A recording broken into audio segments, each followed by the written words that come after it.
Bonjour, mon nom est Micheline Bourque et si vous ne le savez pas, je suis une amoureuse des livres. J'aime des livres de non-fiction, des livres qui s'adressent aux gens d'affaires, aux entrepreneurs, aux chefs d'entreprise. Et là, aujourd'hui, j'ai le livre pour vous parce qu'on parle d'un sujet tellement important, on parle de vente. Donc, j'ai avec moi un ami, un ami, André Lavigne, qui, je le sais, moi, a travaillé très fort, mais qui a publié son premier ouvrage qui s'appelle « Démystifier et maîtriser la vente » pour professionnels de la vente, gestionnaires et non-vendeurs. Ce livre vous aidera à propulser votre carrière. André, premièrement, félicitations. Merci. Merci d'avoir accepté notre invitation. C'est un plaisir, Michel. Pour ceux qui ne te connaissent pas, dis-nous, qui es-tu et que fais-tu? Bien, en fait, c'est sûr que je suis un professionnel de la vente depuis maintenant presque 35 ans. Wow.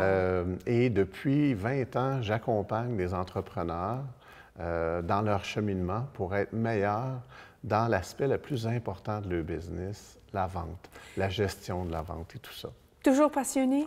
Toujours passionné. Tous les jours me remplis de passion.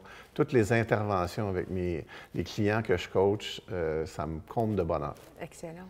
La vente, c'est le nerf de la guerre. La vente, c'est ce qui fait peur à beaucoup de professionnels. Oui. Ça demande des compétences. Toi, tu nous donnes une approche. Tu nous donnes une façon de faire. Donc, pourquoi... Je sais pourquoi, moi, mais je veux que tu le dises. Pourquoi as-tu décidé d'écrire ton livre, de faire aboutir ce projet-là? Et pourquoi un livre sur les ventes? Bien, en fait, c'est une longue histoire. Au départ, il y a une amie qui m'avait demandé de faire des interventions auprès de femmes immigrantes qui démarraient des micro-entreprises et qui avaient peur de deux sujets. Le sujet tabou numéro 1, la vente, et la négociation. Et pendant 9 ans, à titre bénévole, j'ai donné des formations à ces femmes-là. Et après ça, je me suis mis à faire des conférences et réfléchir davantage à ce côté-là de mystère autour de la vente, de ce côté on n'aime pas se faire vendre, on aime acheter, mais on n'aime pas se faire vendre. Fait que c'est des réflexions qui ont été faites au fil des ans.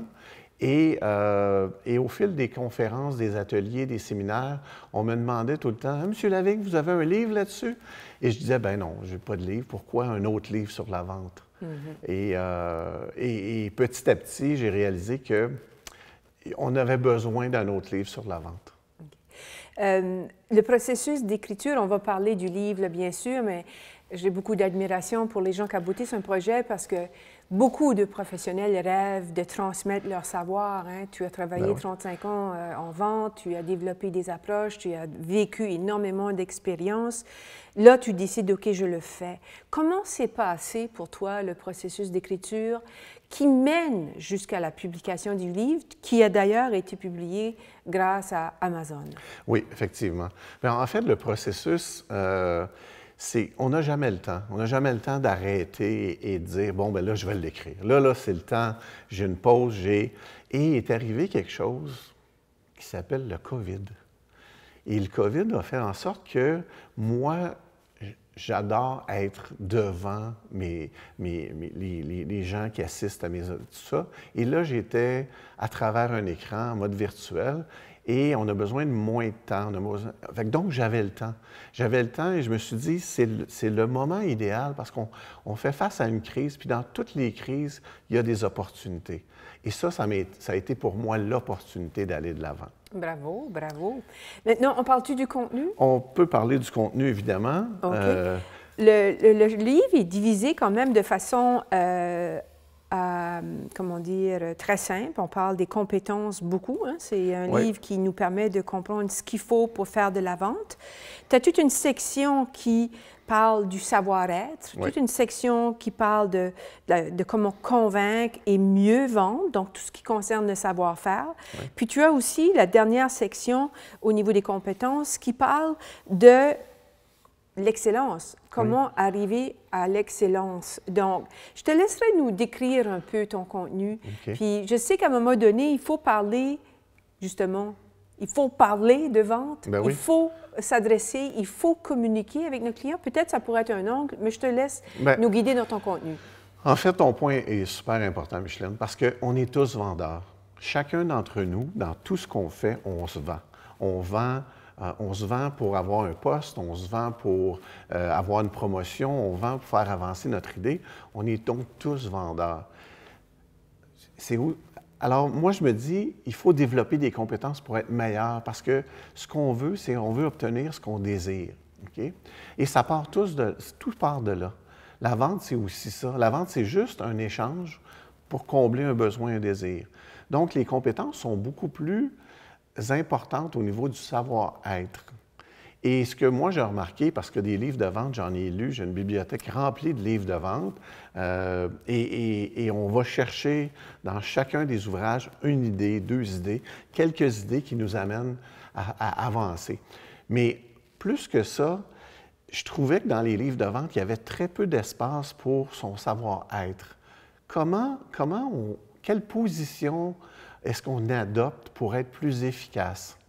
Et la position, ce que je propose dans le livre, c'est, à travers le côté humain, c'est de comprendre que notre rôle, c'est juste d'aider quelqu'un à obtenir ce qu'il veut, ce qu'il désire, combler son besoin. C'est tout ce qu'on a.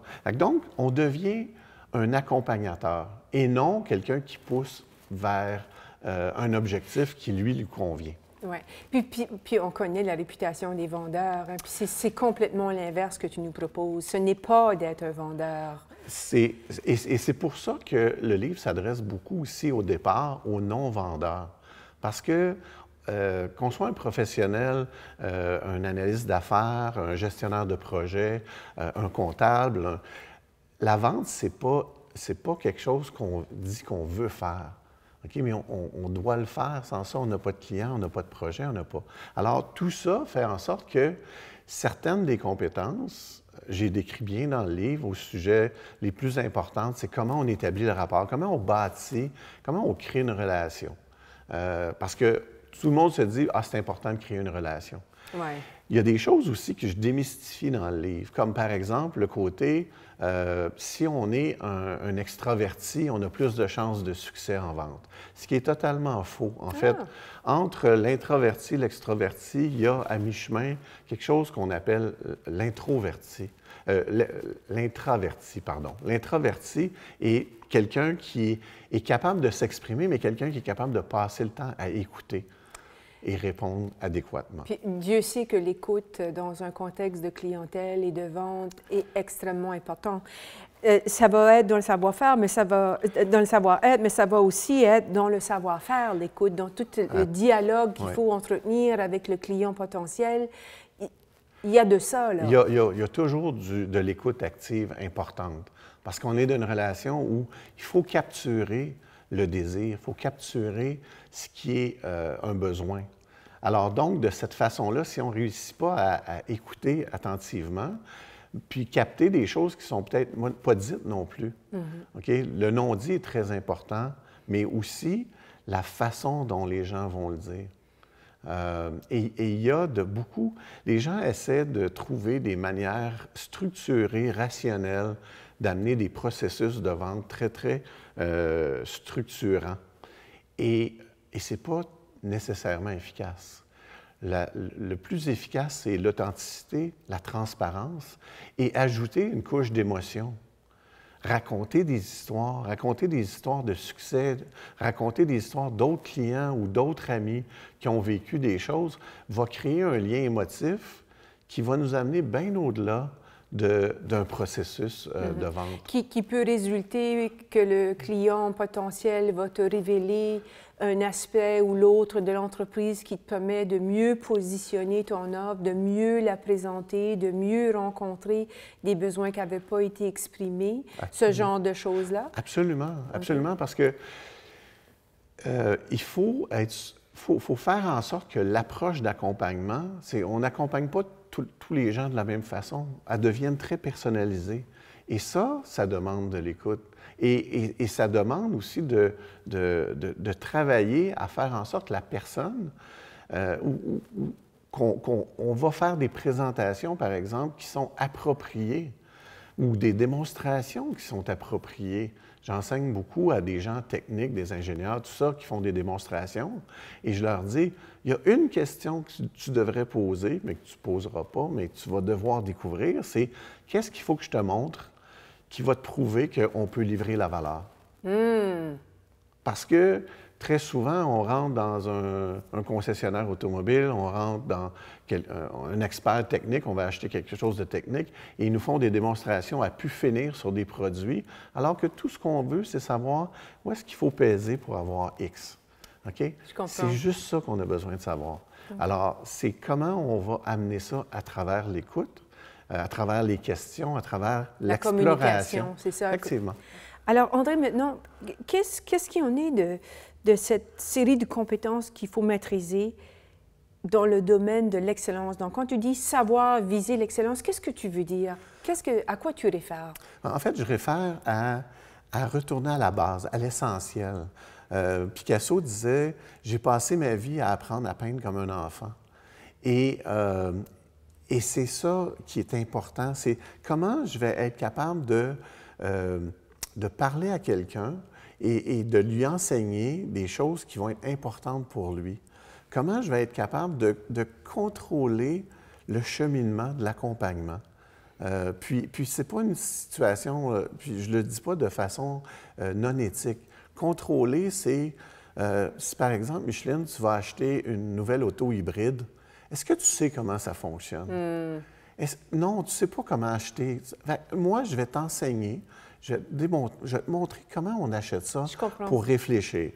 Donc, l'enseignement, et ensuite, je vais être capable, par la suite, de mieux personnaliser tout ça, personnaliser l'offre, etc., pour que tu comprennes bien. Okay. Fait que ça, c'est l'excellence. Excellent. Ton livre a quand même beaucoup de conseils, beaucoup d'exemples pratiques.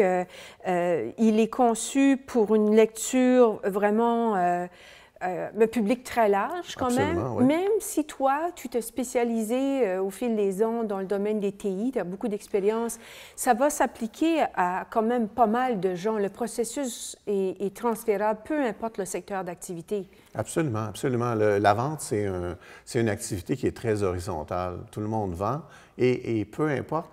L'idée, c'est qu'on vend à un être humain et on achète d'un être humain. Peu importe si c'est le secteur TI. En passant, le secteur TI a une particularité, c'est que souvent, on vend de l'intangible. Oui. On vend du concept. Alors, toutes les ventes qui sont complexes peuvent très bien être servies par les conseils qui sont dans le livre. Fait que tu as raison, dans le livre, il y a beaucoup de conseils, mais il y a aussi des modèles. Un modèle de négociation, comment on se prépare à la négociation, tout ça. Un modèle de proposition type.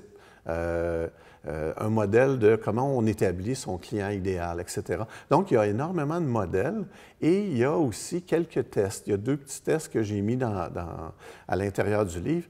Un qui est comment je vais tester mes compétences de vente. Parce que si je ne sais pas où est-ce que j'en suis, qu'est-ce que je vais améliorer? Alors, le petit test est disponible en ligne, mais je donne l'adresse dans le livre. Alors, on le mettra faites le test. On le mettra, faites le test. Et ça va vous donner une image de vos compétences. Et ce qui est intéressant, c'est que si vous n'avez aucune idée de quoi je parle dans cette question-là, bien, ça veut dire que vos compétences ne sont pas là. Et si vous mettez un 5, vous êtes un Jedi, bien, félicitations, c'est peut-être pas des choses que vous avez à travailler. Okay. Mais c'est un petit peu ça. C'est un test rapide. Et il y a un autre test à savoir quel type de vendeur vous êtes. Est-ce que vous êtes quelqu'un qui va privilégier la relation plutôt que le résultat?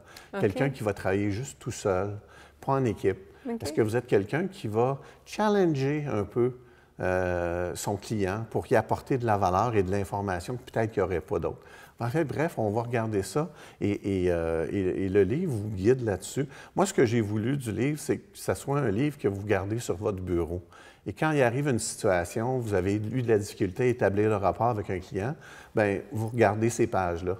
Quand vous êtes sur le point de faire une proposition, vous regardez ces pages-là, etc. Finalement, ce que vous voulez faire, c'est qu'est-ce que André ferait qu'est-ce que André ferait, c'est d'intégrer cette dimension à votre réalité. Donc, qu'est-ce que André ferait s'il était pris dans telle ou telle situation? Donc, c'est un livre qui s'adresse à un public qui est concerné par la vente, les professionnels, les entrepreneurs, les chefs d'entreprise, que ce soit pour des équipes ou des individus. Il y a de la matière là-dedans pour vous. Où est-ce qu'on peut se l'acheter, André? Sur Amazon. OK. Sur Amazon. Tantôt, tu m'as demandé le modèle puis la raison pour laquelle j'ai choisi Amazon. Oui. C'est que l'environnement de livres d'affaires au Québec, comme tu le Oui. sais, est assez fermé et le délai pour être publié est assez long. Et comme j'ai profité du COVID, je voulais être publié rapidement. L'autre choix que j'avais, c'était à titre d'auteur. Et là, il faut commander une quantité impressionnante, puis j'aime les arbres, j'aime la nature. et l'avantage, quand j'ai vu, un des avantages d'Amazon, c'était que lorsque vous commandez le livre, c'est sûr que si vous commandez le Kindle, il n'y a pas d'arbre qui est coupé, mais si vous commandez le livre, il est imprimé juste à temps, sur demande. Et ça, j'ai trouvé ça fabuleux comme idée. Excellent. Fait qu'il est disponible sur Amazon. J'ai fait la recherche André Lavigne. Vous allez me trouver sur Amazon. andrelavigne.ca, c'est son site web. Vous pouvez vous procurer son livre sur Amazon. Un dernier commentaire, André? Un dernier conseil? Un dernier point de vue? Oui, la vente, c'est simple.